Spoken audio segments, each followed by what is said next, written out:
What up, guys? This is Cheevo, guys! Back here again with another video. Today, I'm going to be showing you guys all of the playable bioweapons in the brand new Resident Evil multiplayer game releasing alongside Resident Evil Village. It's called Resident Evil Reverse. Now, real quick before I start explaining the different bioweapons as well as their skills, I want to break down how this works. So this is an online player versus player multiplayer game.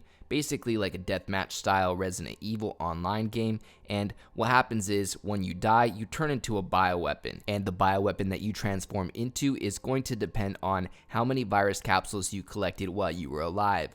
Now if you didn't collect any virus capsules, you're going to end up transforming into the fat molded bioweapon.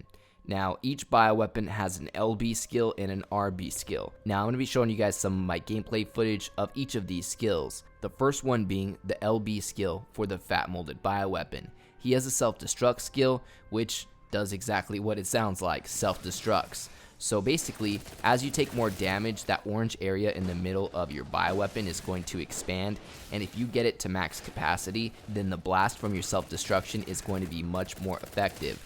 I found personally that most of the times I self-destructed, it didn't kill my enemy except for like 1 or 2 times, probably because they were about to die anyway. Besides that, they have their RB attack, which is the Enrage.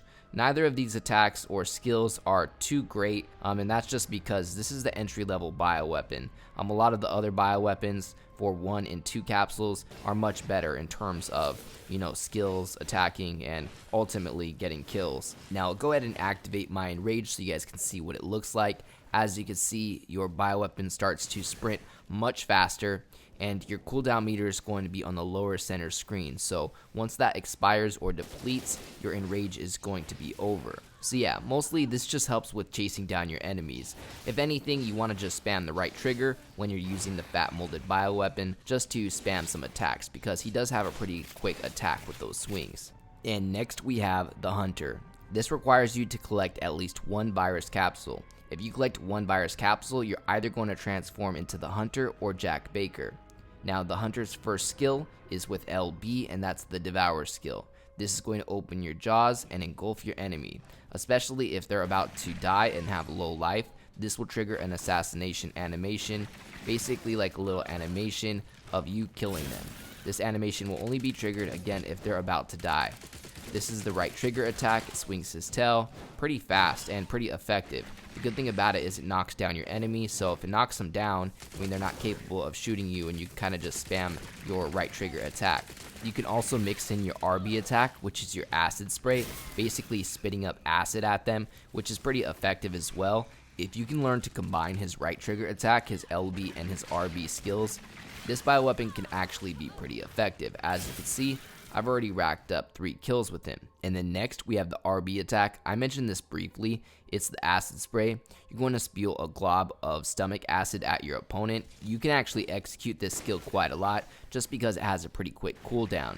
So I found that I was kind of alternating between my LB and my RB skills, that and making sure that I take advantage of my right trigger attack too, because again it has a pretty quick swing on your tail. So you want to make sure that you're kind of mixing in all of your attacks, throwing that acid spray, but at the same time trying to devour your opponent if they get low HP. And then our third bioweapon is going to be Jack Baker. He requires you to collect 1 virus capsule before you die. His first attack is called Welcome to the Family. You can execute this by pressing LB. Now this is going to release a ferocious punch on your enemy. Now this is only close range. I also want to point out that if your opponent is about to die, this will trigger an animation once you execute it. Welcome to the family. Just like that. Kinda cheesy, but cool I guess. You would understand if you played Resident Evil 7. And next we have his RB skill, which is the Chainsaw Scissor Whirlwind. This is going to advance you forward with a Chainsaw Whirlwind attack. Basically, you're going to be spinning your chainsaw in circles. I want to point out that this attack has huge reach advantages. meaning that if your opponent is running away from you, you can try to execute this attack and it's going to lunge you forward just a little bit. So it makes it real easy to catch up to enemies that are trying to run. Not only that, but anybody close to you is going to take some damage because, again, you have a lot of reach with this attack. Personally, I played a few hours of the beta and I found that my favorite bioweapon or most effective bioweapon was definitely Jack Baker.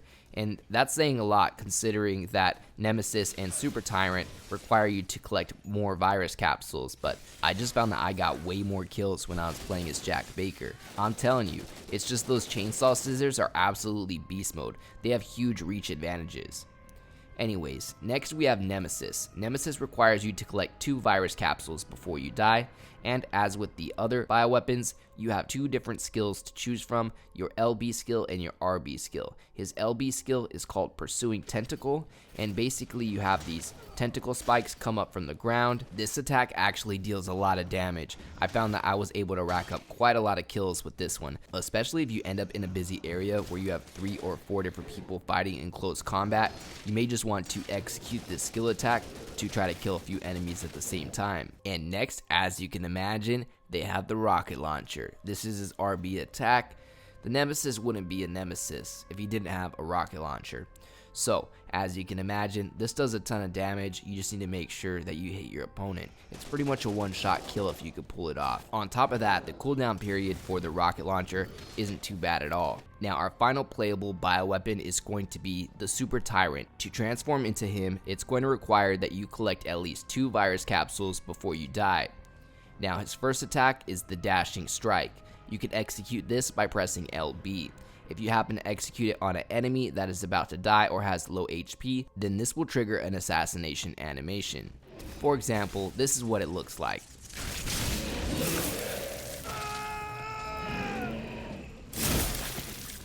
That move right there is pretty savage. I found that a lot of people were killing me online using this move. But again, it will only knock your opponent down if they're full on life. They have to be near dead to pull off that animation. Now his final skill is going to be the Leaping Strike. Now this one is just like it sounds. You leap and you strike the ground, causing a bunch of damage to any nearby enemies. This one is pretty straightforward and you can execute it by pressing RB. And that about wraps up everything that you need to know about all of the playable bioweapons in Resident Evil Rebirth. Make sure you guys keep an eye out for my other videos related to this game. Other than that, I'd like to give a huge thank you to all of my Patreon subscribers. We just hit 20 patrons. I'd like to give a special shout out to everybody in the biggest fan club, including TimG84, AOJ, Blackbird, and Kegger101. As always, I appreciate you guys tuning in. If you enjoyed this video, please leave a comment and don't forget to like and subscribe.